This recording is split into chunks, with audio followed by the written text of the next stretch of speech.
Welcome to episode number 42 of Hoop Talk Fanatics. I am here with my co-host, Chris Korn, and we have a lot to talk about.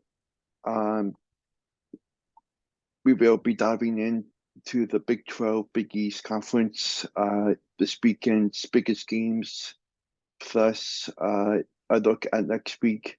There's a really good, intriguing game next week, which is Iowa State, Kansas State, which I'm looking forward to seeing. And welcome. I guess, Alex, it's been a first couple really fun couple weeks for conferences as we got rolling into the new year, and now we're really getting down into like the middle of the conference season. We're really starting to see a couple teams separate themselves and just see who's legit and who's kind of going to fall off in conference play. We've had a couple surprises in both of the conferences, I think, that we're going to talk about today that definitely were not expected. So I'm really looking forward to getting into those and really discussing those teams. First, let's talk about how Kansas is doing. Um, they are coming off a tough game against Kansas State, and uh, what were your initial thoughts as you were there at the game? That was crazy. It was just a crazy game. I don't know how much you watched. I don't know if we really ever talked about it, but it was. Did you get to watch some of it? I got to watch the whole game. Whole game, awesome. So you'll have it. But yeah, it was just both teams did some different stuff defensively than I expected. Noel's like the big time. He's a smaller guard. He was guarding Grady Dick, who was probably about a foot taller than him. And they started with that matchup, and they did a lot of different things. And Keontae Johnson was a problem for KU, and they had McCullough on him for a lot, but McCullough was in foul trouble a lot. So Jalen Wilson was guarding him, and they were guarding each other a lot, and that was a big task for both of them defensively. And just it was a lot. It felt like a lot of different, like a chess match, and there was just a lot of different back and forth schematically. But I think the biggest difference, Jalen Wilson was sensational. Gotta give him props. But K State's, I think, role players stepped up a little bit more. Kansas did. Desi Sills was really good. I don't know exactly what he ended with, but he had been probably close to 20 points. Because had he was single digits for sure. I don't know what he ended up with off the top of my head, but he wasn't up there crazy high. And just it was a fun back and forth game. You felt KU start to get the momentum because they're down 15 in the first half. They started to chip away, and it just seemed like one of those games that we see KU usually win. But this Kansas State team's different. They're very good, competitive, and they played hard. You knew that atmosphere was going to be crazy, and it was super loud, and students were going crazy all game long. But just it was a back and forth game. A lot of different things at the end of some end of sets and stuff. But the one play that the alley oop to Keontae Johnson at the end of overtime which put them ahead and ended up being the game winner that was a special play call because we had seen at the end of like regulation stuff, we saw Keontae Johnson and Jalen Wilson. They were both being aggressive and they were getting a lot of foul calls. So the defense, so Wilson, he tried to deny the ball. He went up and like he fronted. He was trying to not even let that pass happen. And they knew instantly it was something they had to have talked about in the timeout.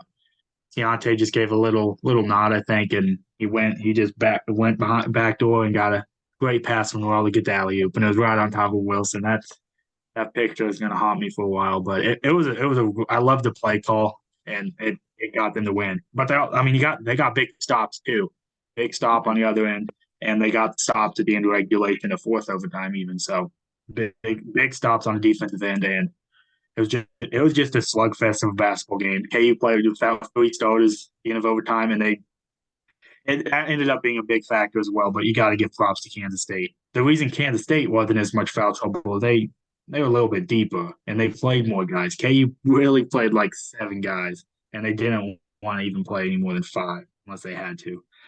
So I think the depth was a big factor, but both teams showed me I think they have a chance to be elite and maybe true contenders heading into the NCAA tournament. I was just looking at the Kansas State schedule, and they got Texas Tech tomorrow. Um, what are your thoughts about that game? Texas Tech is the team who has struggled. I want to double check. They have won maybe one. I don't know if they've won a conference game. Hmm. I don't think they have. They have not. It looks like.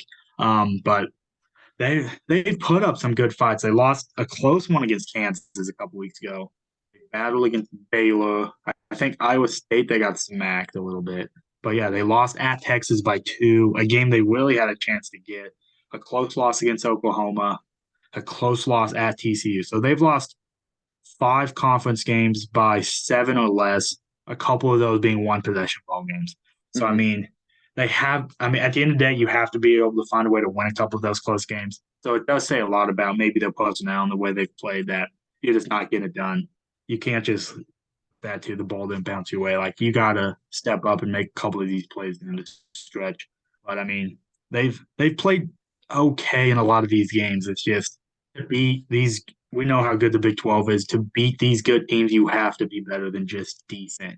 Even if it's a home game, you gotta have that little bit because the Big 12 has been a great conference for a long time, but it's on another level this season. So Hmm. decent isn't going to cut it because usually you can be decent at home and you'll win a lot of games, but that's not the case anymore. You have to play really good every single night, no matter where or who you're playing. And they haven't been able to do that consistently for 40 minutes, but they got a chance. I think they're starting to get a little bit healthier. I don't know exactly who's going to be playing. I want to pull up the injury report real quick. But I think most of their guys will be playing tomorrow, and they may have played against the last game against Baylor too.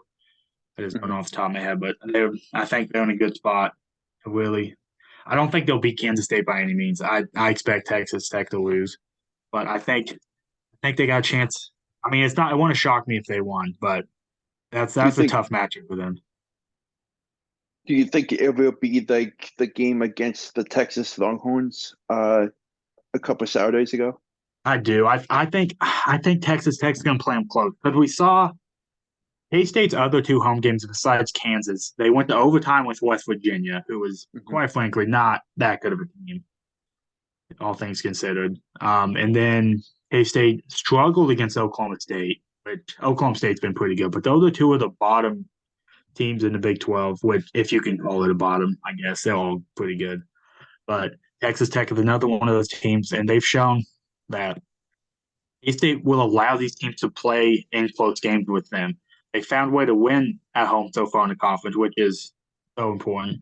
But if you're Kansas State, you would like to not give Texas Tech a chance even at the end of the Hmm. game. Because at the end of the game, close game, anything can happen. No matter how prepared you are, one bad play can cost you the game. So I think Kansas State will come out and start strong, and I do think they're the better team. But I do think they'll win by a little bit of space. I don't think it's a blowout by any means, but maybe 8 to 10 point win for Kansas State. So I think that Kansas win that can go a couple different ways.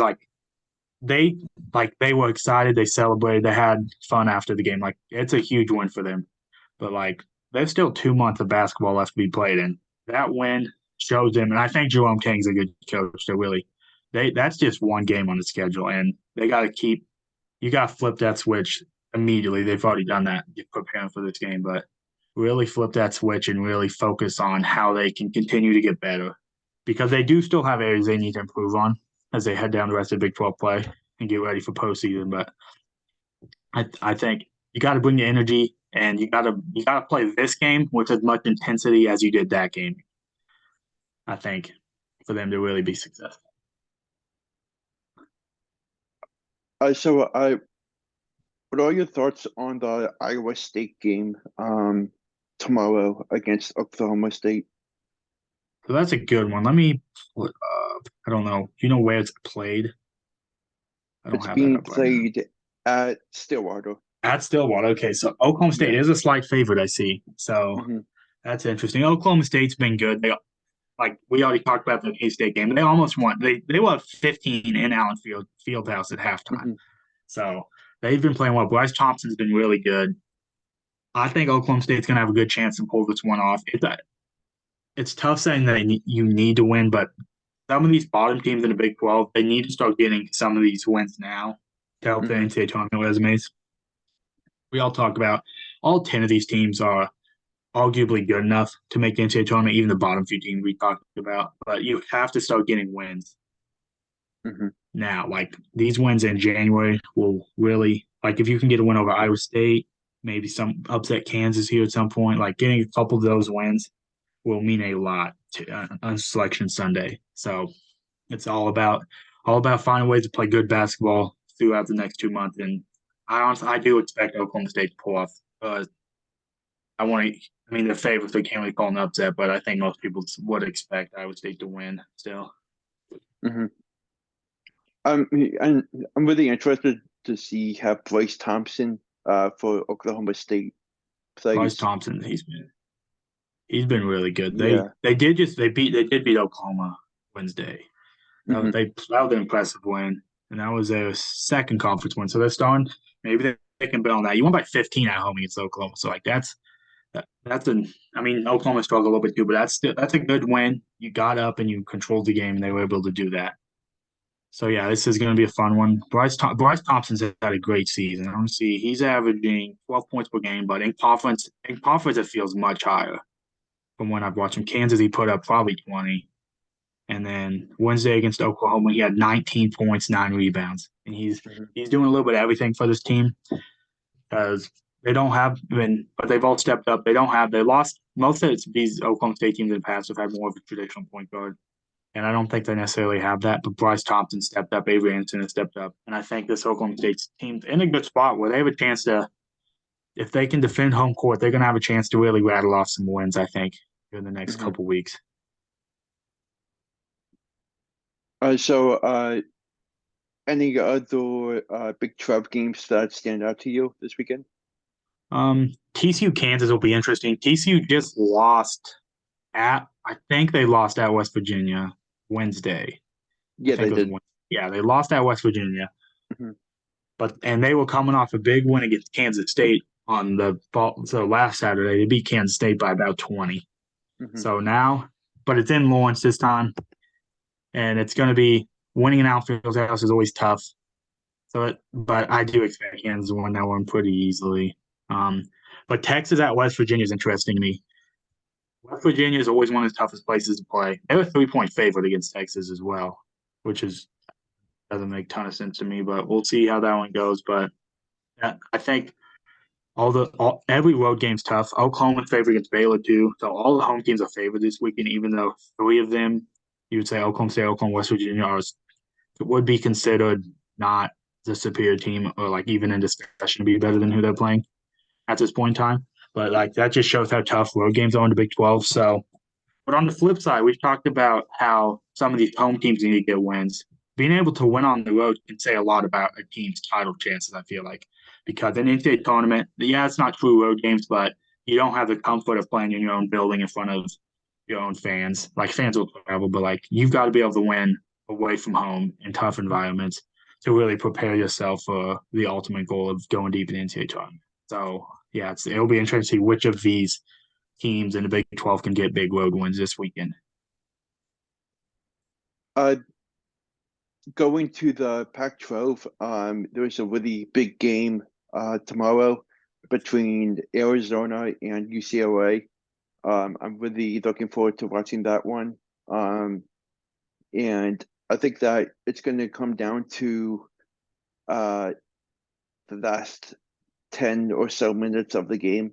I Yeah, think that Arizona is going to be very dialed in, and uh, I saw on the ESPN app, it's the percentage of the predictor percentage is tied at 50. So that sounds about right to me.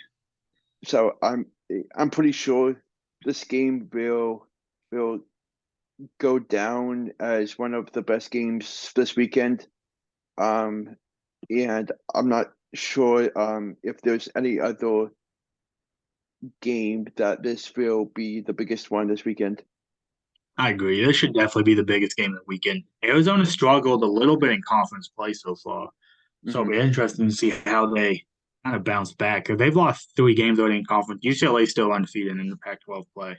So if Arizona wants any chance of catching them for that, But even bigger than that, they just getting a big win against an elite team at home would give them a lot of confidence, I think, moving forward. But on the flip side, UCLA has been playing. Arizona's still been playing okay, but UCLA has been playing some great basketball on both ends Hmm. of the floor. And this is not going to be easy, though. I believe they just played at Arizona State though yesterday, or that at home. They did go. They won at Arizona State last night. I watched part of that Hmm. one, and then but they can't. They go back to back on the road in Arizona, get a couple big wins, Hmm. and we'll see. But UCLA is playing some great basketball, so it's not going to be easy for Arizona. But I expect that to be a great atmosphere, and we'll see if Arizona can get it done. I'm just looking at. I think UCLA is on at least a 10-game winning streak. That it's something like that Yeah, for sure. So they haven't lost in conference, and they've lost I'm just. twice. They lost early in the season. I think they lost in some tournament early. They They lost lost to okay, Baylor in November. and Illinois. So they lost those two back to back, and that's it. Their winning streak started on November 23rd, and they haven't lost since. They've won 14 straight. Yeah. So I Yeah. didn't I realized they're on that. I knew they were hot, but yeah, it's mid November. So it's been before Thanksgiving they've lost. And the schedule's not great, but they've won on the road in conference play, which is never easy. They've won a few good road games. I mean, they beat Hmm. Kentucky, but Kentucky's been up and down, but that's still a decent win. And then they blew out Maryland on the road. So I mean, not the best schedule, but a lot of solid teams they've beaten, and winning 14 straight's not easy, no matter who you're playing. So Hmm. it'll be fun to see if they can really keep going because they just won out Arizona State, but now they got Arizona, and then they go to USC, a team they beat by just two at home earlier this month. So Hmm. it'll be interesting to see how these next couple games go for them. Before we touch on the next topic of next week, I would like to talk about the Wake Forest Virginia game that is happening tomorrow. What are your thoughts on this one? That'll be a really good one. Virginia's a team who has impressed me, but Wake Forest also just got a big win over Clemson. So that I believe they won by a good chunk. Yeah, they beat Clemson by 10 at home, and Clemson was undefeated in ACC play up until this point. But Wake Forest, Virginia, both sitting at 6-2, a big game in the standings for sure. And just it's at Wake Forest, so that gives them, can the Wake Forest crowd deliver like they did a few nights ago against Clemson? Virginia's a much tougher opponent, but I think Wake Forest had the chance to get this win for sure. Virginia has won their last 4 games. Nice, yeah, they've got because they struggled early in conference play, but they definitely seem to begin. They seem to be trending the right direction heading into the kind of mid stretch here in the ACC. Hmm. I think Kai Clark is going to have a sour game tomorrow. Clark's been he's really solid. He's been a big time player for them past Hmm. 5 or 6 years, however long he's been playing. He's been there forever, but really solid. A lot of their team is back from last season, and I think that continuity's really helped them through some tough spots. And I think it's really going to help them on in some of these road environments too. I think they're going to be in a good spot to Hmm. win some of these games, like at Wake Forest or seven. But we'll see how tomorrow goes for them. But I think they're a team who's got a really chance to go on a big run the rest of the season. So let's move on to next Tuesday from Iowa State. The Kansas State visits Iowa State at 9 p.m. next Tuesday.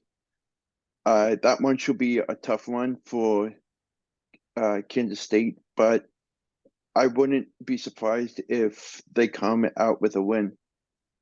Yeah, that's going to be a big one. That because both teams top of the conference, tied the top conference, but winning at Iowa State's always one of the toughest places to play in the conference. Those wins are never easy to get, and no matter how good the team is, they're always traditionally tough places to play. And they just beat Texas at home by double digits in what was a very intense, emotional game for them. And these Big 12 battles in games are always tough, but It'll be interesting to see. I feel like K State has been the better team thus far Hmm. in conference play, at least. I mean, Iowa State's definitely taking care of business, but I think K State's been very impressive. Their road wins. They've already won at Texas and at Baylor. So I mean, they've shown they can win anywhere and beat anybody any place. I mean, Iowa State's done the same, but K State's not going to be. I don't think they're going to be taken out of the game by the environment. I think they're really going to bring it, and I think it's going to be two really good basketball teams going at it. And I think we'll learn a lot about both teams in that game. Hmm. Um, I'm looking at the schedule for next Tuesday. There's an interesting Big Ten game, Penn State and Rutgers. What do you think about that one? Do you think That's Penn an State can? interesting one, definitely. Rutgers just they did they lose yesterday, or did they play two couple days? They played Uh, Thursday. I guess that is yesterday. Yeah, Thursday they played. They lost at Michigan State. I was able to watch a little bit of that one, but Penn State's been. You probably know a little bit more about Penn State than me, but they've been playing okay this season. But haven't they lost a couple recently?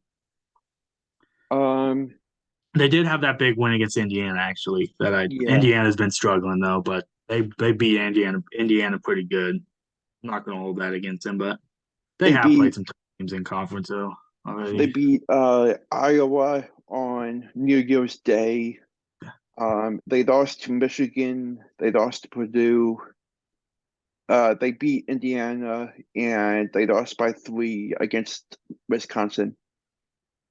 Okay, nice. But yeah, that's at Rutgers. That's going to be a big game there. Hmm. But I think Penn State's a team who's in a good spot right now, but they've got to find a way to win a few of these tough games. I think for their NCAA tournament resume. But then Hmm. Rutgers on the flip side, Rutgers is a team who I feel like every year. This year, I think they're a little higher for.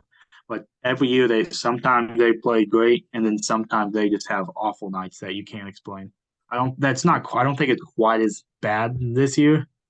They definitely are Yeah. inconsistent still, but I think their bad is a little bit better, and they can still beat some good teams on off nights. But they've they already beat Purdue this season. I feel like they do every year somehow. I don't know how that works, but it's always an interesting matchup when those two teams play. But I mean, both Rutgers, I think, is in a really good spot. I think they're going to be. They got. Oh, that's their next game. They don't even play this weekend. I don't think.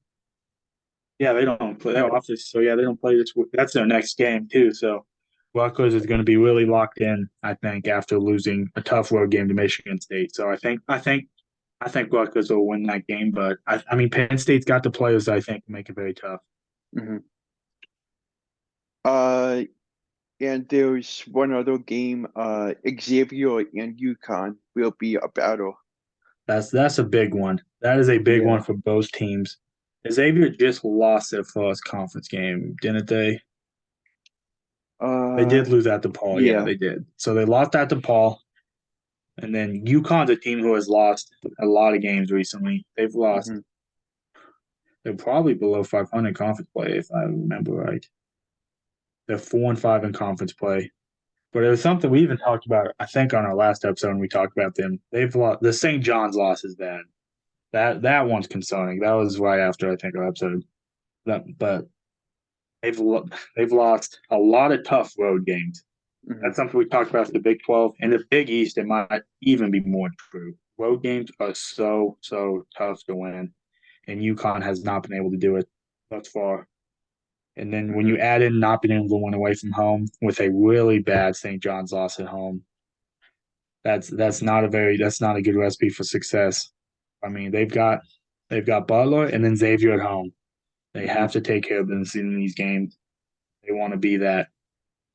It's not. I don't even know if we should talk about title contention for them. If they want to be a great team, like they should be, and like they were for to start the season, they really need to find a way to win that game against Xavier. I think.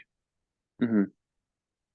I, yeah, they let a win slip away against Seton Hall on Wednesday. Yeah, we mentioned I mentioned they lost, but yeah, they were up big and they were up double digits in the first half. Hmm. I think they started the second half not even awful either, if I remember right. Maybe, but the lead kept shrinking. I noticed was watching bits and pieces. It just kept it kept shrinking and shrinking, and then all of a Hmm. sudden I was like, they might actually lose this, and then they did. Then I The forgot daily, what didn't you? What was the? How did the game end? Didn't was it I can't was remember, it but Nadefu? Was he the one who? I think he made a play. yeah, yeah, I feel like he did. Oh yeah, he had the and one, I think. But otherwise, Oh, they Steen Hall just the made a couple big Defoe, plays down the stretch. he made a layup with 2 seconds left. Yeah. Okay. Yeah. He just that's what they did. They just battled and they got themselves a chance. They made a couple shots down the stretch. They were able to foul and they just battled. And I think that said a lot about Seton Hall for me because I watched them play at Kansas this season. They were really disappointing in that game. They didn't put up much Hmm. fight at all. So seeing them kind of fight and get a big win at home that they shouldn't. Quite frankly, that's a game they should not have won with how Hmm. they played.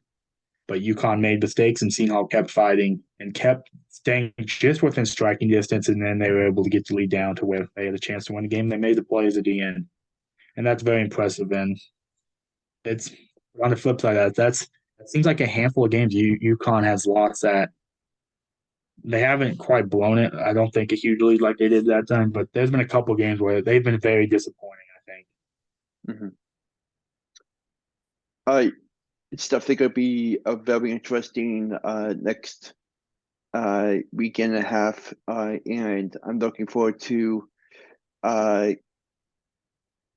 getting another episode in, maybe sometime the week after next week, so we can recap everything that has happened. And this has been episode number 42. And have a great weekend, everyone. Yeah.